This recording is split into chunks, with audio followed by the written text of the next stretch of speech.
Welcome, Vanakkam, Swagatham, Suprabhatham. In this video,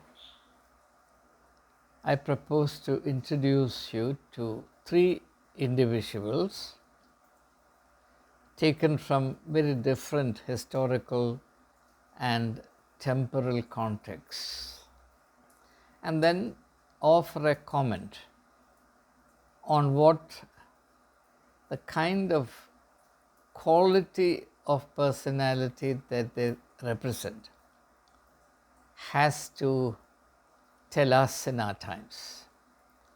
And before I introduce them to you, let me also say this one thing about the context in which we are living, and that is, it's been recognized by thinkers all over the world over the last century and more that the foremost issue in modern times is what is formally expressed as the dwindling of human stature.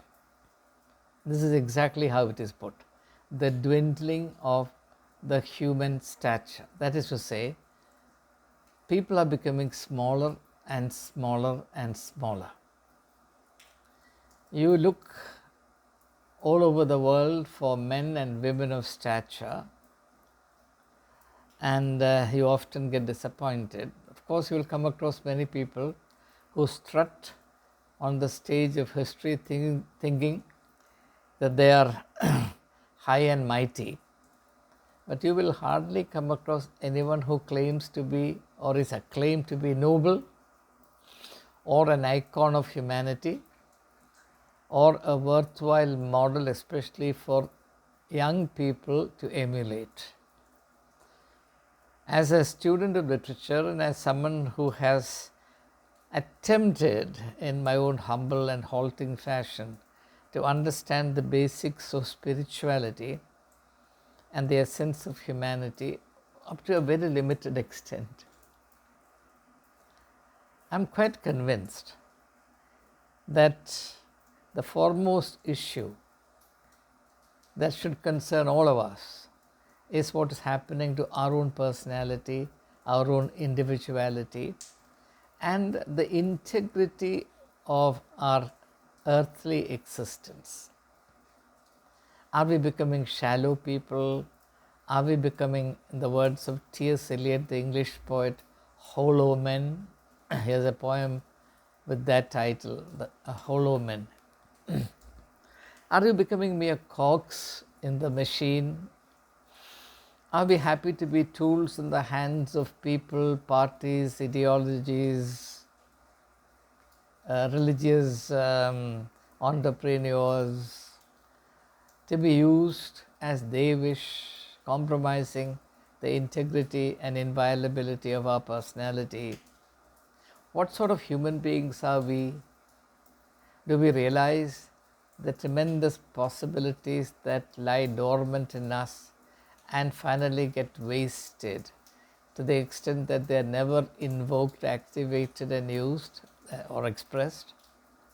These are all serious issues, but unfortunately, we are too preoccupied with peripheral issues to be free to attend to core cardinal issues. So, the purpose in this video is to bring us back to the basics, as it were, and remembering or getting acquainted with these three historical persons of much substance and acclaimed status could help us. The first instance that comes to my mind, obviously, is Socrates. Socrates dared to be different from his times, and he tried to educate people, particularly the youth, because he realized that it's futile to try and change the attitude and ways of people who are set in their ways, which happens by the time you attain the age of 40. There is consensus on the point that it's futile to try and influence anyone above the age of 40 to change his or her attitude, outlook, or patterns of behavior. So, concentrate on the youths, which was what Socrates did. Socrates, of course, had very definite views, and some of the views ran counter to what the fashionable and the powerful people of his society, his times, believed in. Therefore, he got into trouble. As all of us know, he was tried by a council appointed by the Athenian people, comprising more than 500 members, and by a majority vote, a narrow majority vote, he was condemned to death. Now, Socrates could well have apologized for what he did, and his life would have been spared. Socrates was also in a position to ask for banishment rather than capital punishment. But Socrates did not offer any apologies, nor did he appeal to the mercy of Athenians, because he had tremendous self-respect. He stood by the principles and convictions that he considered extremely valuable to him, and he deemed that protecting his life by compromising his vision and his ideals was not worth it. So you have this venerable old man taking the cup of hemlock from the hands of the jailer and drinking it by himself, whereas the practice was for the jailer to administer the poison which would have killed him gradually. And Socrates did so in order to spare the jailer of any sense of guilt. He also did not want the sense of guilt to stain the soul of the state. But that's the greatness and the nobility of the man. Even though he knew that he was being unjustly condemned, he still decided against saving his life by offering an apology, or even by allowing his friends to smuggle him out of the jail, which they were in a position to do. And we have that beautiful book, Kritos, it's pronounced as Crito, by Plato, which captures the last day in the life of Socrates. It's a small book worth our reading. I commend that book to all my viewers. So this is one example of what human personality was like in those days. Now let's come a few centuries later to a Roman emperor called Vespasian. Vespasian, Vespasan. He was the emperor of Rome from AD 69 to AD 79, a 10-year period. Now, Vespasian had a senator by the name Helvidius Priscus. Helvidius, these are Roman names, therefore they would sound a little strange, but it doesn't matter. Helvidius Priscus. Now I'm going to read out a conversation between the Roman Emperor Vespasian and his senator Helvidius Priscus. That will give us some idea of the personality of a senator who is a politician. So I hope those who have any political inclination would feel challenged by the example of Helvidius Priscus. And I'm reading this section from a book titled The Discourses of Epictetus. The Discourses of Epictetus. Epictetus was a Roman slave, and he was manumitted, that was, he was allowed to be free. He was deeply interested in philosophy, so he got himself educated in philosophy, and he became one of the foremost thinkers of Rome, and he was sought after by the rulers of the times, and his fame spread far and wide. So his name is Epictetus, E-P-I-C, Epic, easy to remember, Epic, E-P-I-C, Epictetus, T-E-T-U-S. And his student, Arrian, Epictetus himself did not write this book.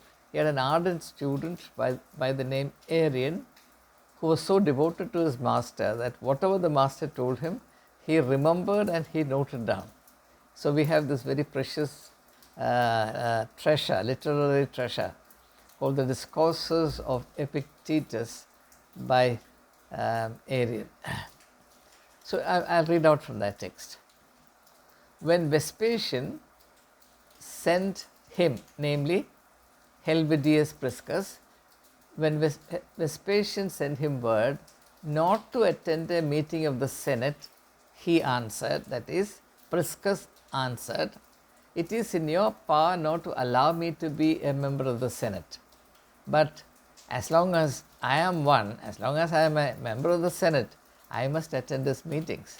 You asked me not to attend this particular meeting of the Senate because you know that my presence would be inconvenient to you."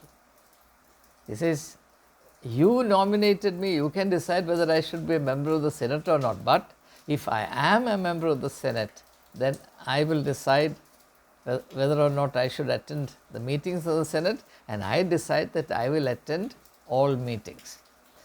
Having allowed him to attend, Vespasian asked him, when you are asked, Vespasian told him, when you are asked, hold your peace. If you are asked, where you attend the meeting, but if you are consulted on this particular point, hold your peace means don't say a word. Then this is what Helvidius Priscus replied. Do not ask for my opinion when I am then I hold my peace.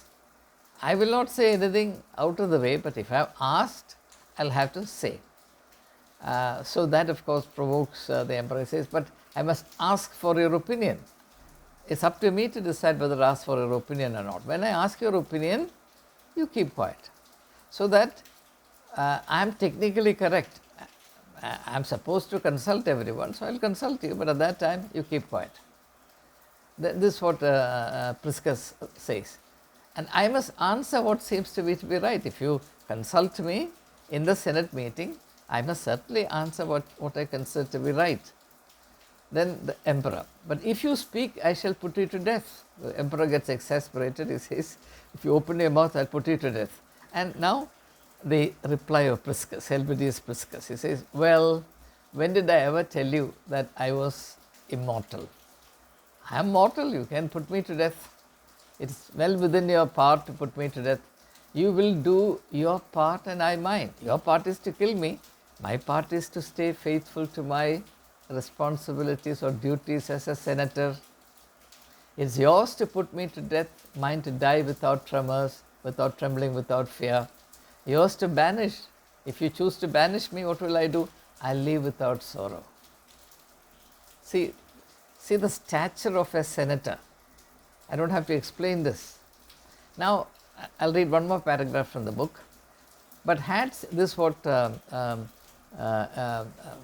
the author says, but had Caesar told another man in such circumstances not to attend the meeting of the Senate, he would have said, I thank you for excusing me. If a contemporary politician is asked by the Prime Minister, don't attend this meeting of the Parliament, what he would say, I thank you for excusing me. A man like that, Caesar would not even have tried to keep from attending, but would have known that he would either sit like a jug, or if he spoke, he would say what he knew the Caesar wanted him to say. That is to say, if you don't have personality, this is what happens. There's a terrible decline in the quality of our personality. When we look at the politicians around us, look at the teachers in our society, look at the religious leaders in our society, look at the media fraternity, look at anybody, any sector of service. There's a tremendous, alarming, heartbreaking decline in the quality of individuals. Men and women of stature are very hard to come by. Now, let me also introduce you to another person whose writings I greatly value. His name is John Stuart Mill, J.S. Mill.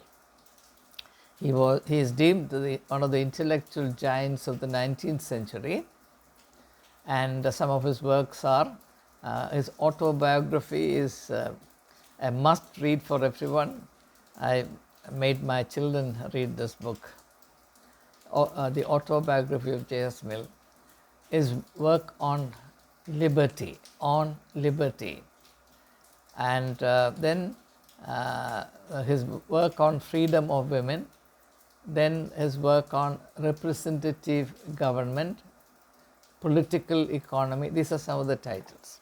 A very prolific author, someone who commanded a lot of respect in the intellectual circles throughout Europe. He becomes, in a way, a representative thinker of the 19th century. But it's not his philosophical output that I want to refer to. I want to make a brief reference to J.S. Mill's short stint as a parliamentarian. He was requested to represent the Westminster City in the Parliament of England, and he agreed. But as a parliamentarian, he was absolutely neutral and objective. He did not deem himself to be a servant of the vested interests of those who promoted him as a parliamentarian. So he discharged his duties and he finished his term. And the time came for his renomination. So the very same people went to him and said, "We'll renominate you, but this time you have to support our interests." You know what J.S. Mill told them? He said, "I'm willing to represent the city, but I will think for England as a whole. I will not be a spokesperson for any vested interests. Nominate me, support me only if that's acceptable to you, because the work of a parliamentarian is not to prioritize or privilege the interest of one particular city over the other. His duty is to the country as a whole." I wish we had parliamentarians like this. Well, I can't wish like that, because if there is a parliamentarian like this, no party will tolerate him. Even by law, a member of the parliament cannot think for himself. He has to abide by the parliamentary whip. He has to put his conscience in his pocket and do exactly as the party bids him to do. And it has been legalized. So much so, even by the law of the land, a politician is prevented from thinking on a broader scale or a wider scale, which is unfortunate. In my opinion, every member of parliament should think of India as a whole. I'm not saying that a member of parliament should not be completely indifferent to the needs of the people he represents. He has a dual representation. He represents the people of the constituency, but he also represents the democratic governance of India. Therefore, he has to have two eyes, one eye focused on the needs of the people, the other eye definitely focused on what is good for the country. And if he finds that the people of his constituency are pressurizing him to go against the interests of the country, then he has a duty to educate them that such vested interests should not be pushed to the detriment of national interests. That's actually the work of a responsible, enlightened lawmaker or member of parliament. It's only when politicians come to stand on certain principles, certain convictions steadfastly, that the political culture begins to attain a certain degree of gravity, which then gets imparted to the country as a whole. The Athenians long time ago realized that if the politicians of a country, if the representatives of the people, or what they call the lawmakers, could be people with some principles, from them these ideals and principles will percolate down to the society as a whole, and these politicians, these lawmakers would have a very beneficial effect. In fact, they are not only lawmakers, they are also opinion makers, and therefore they are in a singularly advantageous position to exert beneficial influence on the society as a whole. And as I have already said in one of my earlier videos, when Socrates was asked why it is that Athens does not have teachers of morality, whereas it had great teachers or trainers for horses, he said, Well, that's the duty of the lawmakers. We do not need separate dedicated teachers, teachers who are dedicated to teaching morals or what we call value education, because that's a duty which is inherent in, embedded in the responsibility of a lawmaker. A lawmaker must not only make laws, he must also create respect for the rule of law in the citizens of the country. I wish we had politicians like that. I really wish we had. So I commend these three examples to young people. It's high time that we began thinking about what's happening to our personality. Ultimately, our only asset, our only treasure is our personality.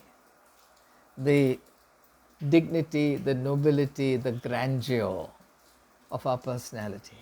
There is no achievement greater than this.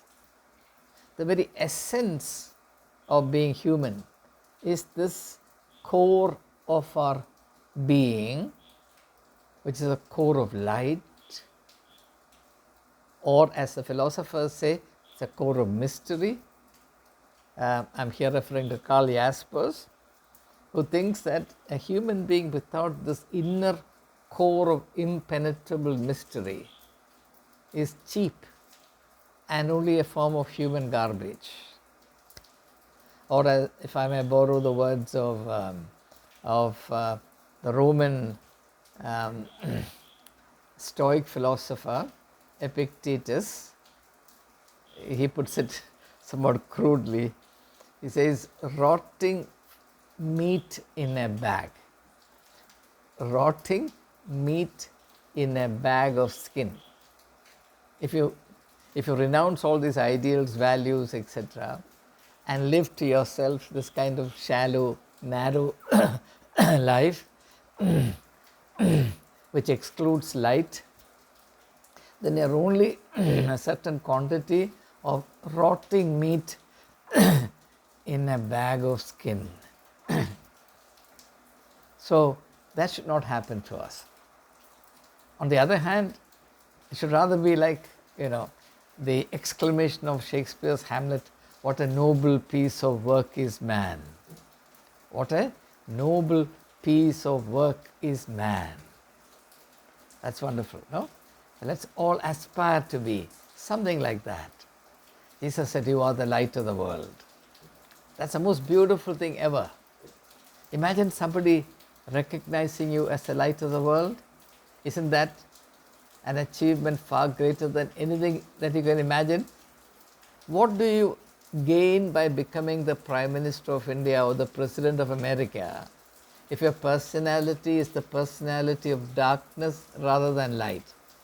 On the other hand, if you're only a cobbler sitting somewhere deep inside a forest, hardly seen by a few people, and you still have light inside of you, aren't you far more precious than a Prime Minister or a President? Our value system, our sense of being human must be refined. We must think differently. And it is this that young people need to prioritize.